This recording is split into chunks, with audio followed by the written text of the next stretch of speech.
Kuna wale watu wanasema mnatafuta wazungu watawaua, sijui mnatafuta matatizo wenyewe mlioolewa na wazungu. Jamani, hebu mtupumzishe.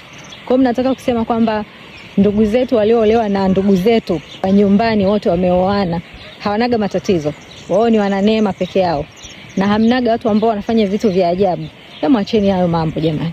Mtu anaweza kuolewa na mtu yoyote au kuoa mtu yoyote ambaye wanaona wameelewana, wamependana kwa dhati na maisha yanaenda. Hizo mambo za matatizo ni zipo. Hata uolewe na nani, sijui wewe na nani, kama matatizo yapo ni yapo tu. Kwa hizi hadithi za kwamba nyinyi mnatafuta wazungu, watatokea pwani, sijui mtafanyaje. Sio kazi kutusema sema tu tuliolewa na wazungu, sijui waliolewa na wazungu yatawakuta, sijui kitu gani. Jamani, utafikiri nyinyi mmeolewa sijui na malaika au nyinyi mmeoa malaika?